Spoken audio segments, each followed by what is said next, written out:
ছেলেকে অপহরণ করা হয়েছে ডিবি হারুনের মাধ্যমে। তারপরেও বিএনপির রাজনীতিকে আঁকড়িয়ে ধরে রেখেছি। নবনির্বাচিত প্রধানমন্ত্রী জনাব তারেক রহমানের প্রতি কৃতজ্ঞতা প্রকাশ করছি, আমার দলের প্রতি কৃতজ্ঞতা প্রকাশ করছি। আমি দলের প্রতি একজন বিশ্বস্ত মানুষ। আমি দীর্ঘদিন যাবৎ গত ফ্যাসিস্ট সরকারের আমলে দলের বিভিন্ন পদে দায়িত্ব ছিলাম। এই দায়িত্ব পালন করতে যেয়ে দলের জন্য অনেক কাজ করেছি, অনেক সরকারের দ্বারা অনেক মামলা খেয়েছি, অনেকবার জেল খেটেছি, শারীরিকভাবে নির্যাতিত হয়েছি, নিগৃহীত হয়েছি, পরিবার নিগৃহীত হয়েছে।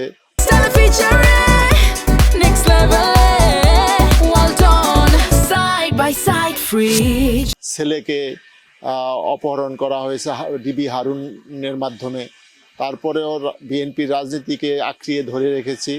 আমি মনে করি এই যে বিএনপির প্রতি আমার আনুগত্য এবং দল সেই আনুগত্যেরই একটা মূল্যায়ন করেছে, এবং সেই মূল্যায়নের জন্য আমি আমার দলের প্রধানমন্ত্রী জনাব তারেক রহমানের প্রতি কৃতজ্ঞতা জ্ঞাপন করছি, দলের প্রতি কৃতজ্ঞতা জ্ঞাপন করছি।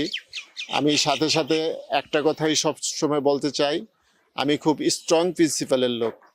আমি সবসময় সাদাকে সাদা, কালোকে কালা বলতে আমি পছন্দ করি। আমি সেই হিসাবে আমাকে যে গুরুদায়িত্ব দেওয়া হয়েছে, এটাকে আমি মনে করি এটা কোনো ক্ষমতা নয়, এটা একটা দায়িত্ব। এই দায়িত্ব, এটা গুরুদায়িত্ব। এই দায়িত্ব অত্যন্ত পবিত্র দায়িত্ব। এই দায়িত্বকে আমি পবিত্রতার সাথেই পালন করব ইনশাল্লাহ। এবং আমি নারায়ণগঞ্জ অত্যন্ত একটি অনগ্রসর শহর। বাংলাদেশের জাতীয় আয়ের একটা বিশেষ অংশ এই নারায়ণগঞ্জ থেকে হলেও নারায়ণগঞ্জ উন্নয়নের ক্ষেত্রে ওরকম ধরনের আপনার উন্নয়ন সাধিত হয় নাই। সবচেয়ে বড় দুর্ভাগ্যের বিষয় হলো, আপনারা দেখেছেন যে বাংলাদেশের প্রত্যন্ত অঞ্চলে যেখানে গুরুত্বহীন জায়গায় বড় বড় ব্রিজ হয়েছে, অথচ এই নারায়ণগঞ্জ সিটি কর্পোরেশনকে শীতলক্ষ্যা নদীর মাধ্যমে যেভাবে বিভক্ত করে রাখা হয়েছে।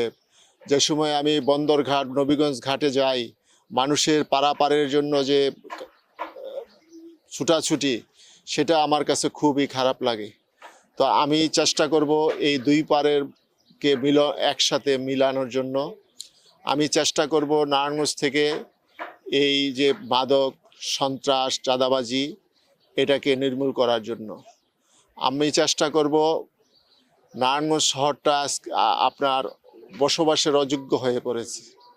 এই নারায়ণগঞ্জ শহরে আপনার ঢাকা অনেক সময় দেখা যায়, আমি গুলশান গিয়েছি, আমি নারায়ণগঞ্জ ক্লাব থেকে চাষারা আসতে আমার 50 মিনিট সময় লেগেছে, আর এই চাষারা থেকে আমি গুলশান গিয়েছি 50 মিনিট সময় লাগছে।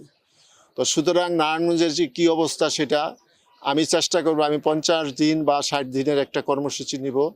নারায়ণগঞ্জ ধুলাবালির কারণে মানুষ রোগাক্রান্ত হয়ে যাচ্ছে। আমি চেষ্টা করব ধুলাবালি মুক্ত, জঞ্জাল মুক্ত একটা শহর গড়ে তুলতে। এবং নারায়ণগঞ্জে যে হকার সমস্যা, হকাররাও আমাদের ভাই, তাদেরও আমরা ব্যবস্থা করব, কিন্তু সেটার একটা গ্রহণযোগ্য, একটা সহনীয় পর্যায়ে আনার জন্য আমার প্রচেষ্টা অব্যাহত থাকবে। আমার প্রচেষ্টা অব্যাহত থাকবে যে যানজট যে সমস্যা, সেই সমস্যার জন্য আমি অচিরেই কার্যক্রম শুরু করব, এবং এই যানজট সমস্যা আশা করি নারায়ণগঞ্জ শহরে কমে আসবে।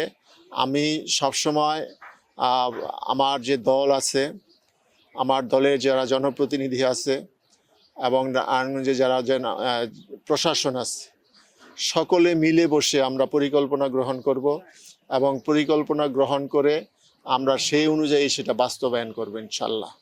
এবং আশা করি আমাদের এই আমরা এটা বাস্তবায়ন করতে পারলে নারায়ণগঞ্জের যে সমস্যাগুলি আছে, অন্তত কিছুটা হলেও স্বস্তিতে মানুষ চলাফেরা করতে পারবে, শ্বাস প্রশ্বাস নিতে পারবে, এক জায়গা থেকে আরেক জায়গায় যেতে পারবে।